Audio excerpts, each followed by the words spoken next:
Bonjour, bonsoir.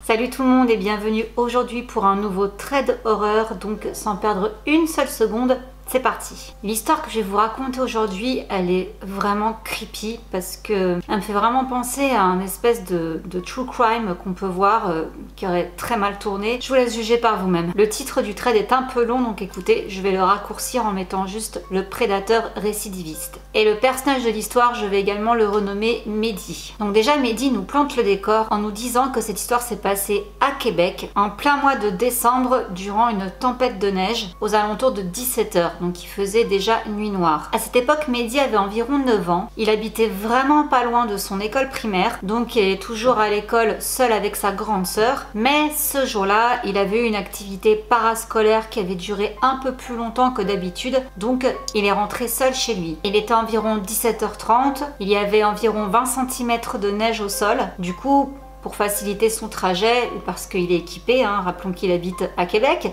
il a mis un pantalon de neige, un cache-cou, sa tuque et il est parti. Il marche environ 10 minutes.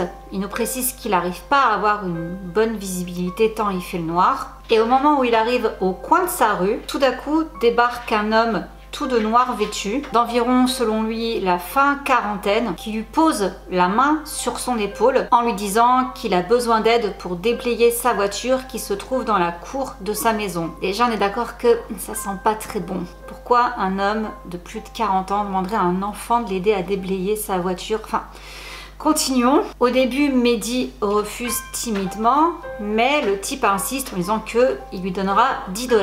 Bon, 10 $ pour un enfant, c'est le jackpot, du coup, il accepte. L'homme lui demande de passer devant lui, vers la porte qui mène donc à sa cour. Et dès que Mehdi a franchi la porte, il s'est dit, mais où est la voiture? Il n'y a pas de voiture dans cette cour. Et en même temps, il se dit, est-ce que je la vois pas parce qu'il fait sombre? Et c'est à ce moment-là qu'il entend l'homme fermer la porte en fer, en fait le portail, et il lui propose de prendre un chocolat chaud avec lui pour se réchauffer avant de se mettre au travail. Là, Mehdi est complètement terrifié, il sent le coup fourré arriver. Du coup, il refuse, il lui dit que non, après tout, il est tard, faut qu'il se dépêche, ses parents l'attendent. Et là, les choses vont se gâter. L'homme s'est approché de lui et l'a carrément giflé en lui criant dessus que ses parents ne lui ont pas appris les bonnes manières. Puis avec un sourire et une voix douce, il a ajouté « Je vais le faire à leur place ». Il l'a attrapé en lui disant « Allez, viens ici ». Il est en train d'essayer de le tirer vers la maison. Et là, Mehdi, n'ayant pas assez de force ni rien, la première chose qui lui vient à l'esprit, c'est de hurler. Donc il se met à hurler à l'aide de toutes ses forces et il finit quand même par arriver à se défaire de son emprise. Seulement, pour s'enfuir, par où passer? La porte barrée est assez imposante. Sauf que là, Mehdi réalise quand même aussi qu'il est quand même un peu encombré de par les gros vêtements qu'il porte. Rappelons en plus qu'il y a 10 cm de neige non pelletée par terre. Et là, l'homme s'approche à nouveau de lui en riant comme s'il prenait du plaisir à le voir paniquer. Et il y a de quoi paniquer parce qu'en plus il tient dans ses mains une pelle. Avec sa pelle, il essaye de frapper Mehdi aux jambes pour le déstabiliser. Heureusement, Mehdi arrive à esquiver les coups de pelle. Et là, dans un acte de total désespoir, il a foncé droit sur la clôture qui communiquait avec le jardin des voisins. Et il a réussi à grimper et il s'est laissé choir de l'autre côté. Son pantalon s'est déchiré et malgré sa chute, il s'est relevé et a tapé le plus gros sprint de sa vie, nous dit-il, jusqu'à sa maison. Il a cogné de toutes ses forces à la porte arrière jusqu'à ce que sa sœur vienne lui ouvrir. Et au moment où il a refermé la porte derrière lui, il a vu une silhouette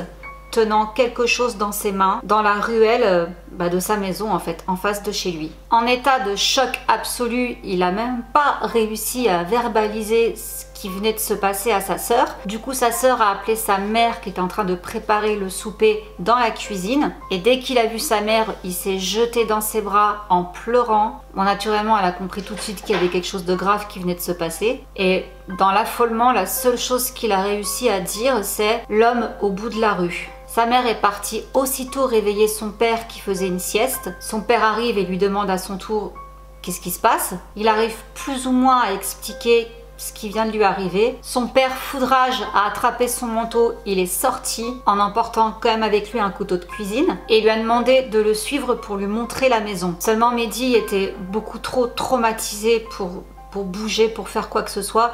Il lui a juste dit la maison délabrée au coin de la rue. Ses parents ont appelé la police est arrivée, ils ont pris sa déposition et il n'a plus ensuite de nouvelles des enquêteurs. Ses parents ne lui ont rien dit de plus après ça, certainement de peur de le traumatiser. Mehdi a été tellement traumatisé qu'il a terminé l'année scolaire chez lui, par correspondance donc, et par la suite, pour d'autres raisons en plus, ils ont déménagé. C'est seulement 10 ans plus tard qu'on va avoir le fin mot de l'histoire. Son père a fini par lui révéler ce qui s'était passé ce fameux soir quand la police est arrivée. Ils se sont donc bien rendus dans cette fameuse maison délabrée. La porte d'entrée était grande ouverte. À l'intérieur de la maison, tout était sombre, complètement en désordre. Il y avait juste une petite musique qui sortait de la radio. L'agresseur avait donc pris la fuite, mais les policiers ont fini par l'arrêter et il s'avère que cet homme avait déjà été incarcéré pour agression, séquestration d'enfants et pédopornographie.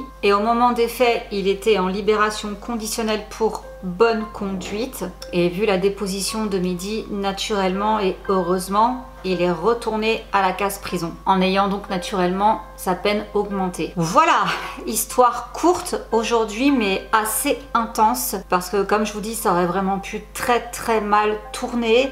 Et Mehdi a eu vraiment beaucoup de chance. Je suis heureuse pour lui d'ailleurs qu'il puisse nous partager sa mésaventure, parce que la morale de l'histoire est toujours la même. Ne jamais parler à des inconnus.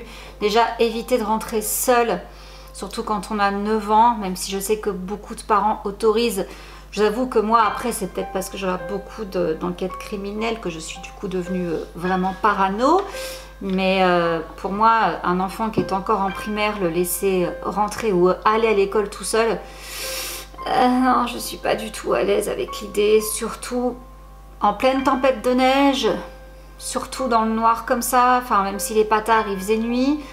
Enfin bon, voilà quoi, Mehdi a vraiment eu beaucoup de chance. Donc double avertissement, si en plus un inconnu insiste en vous offrant de l'argent, non, argent, bonbon, peu importe, fuyez. Voilà les amis, donc comme je vous ai dit, petit trade aujourd'hui, mais voilà, j'espère quand même qu'il vous aura plu. Donc si c'est le cas, comme d'habitude, n'hésitez pas pour m'encourager à lâcher un petit pouce, également à partager la vidéo, comme ça m'aide à me faire connaître.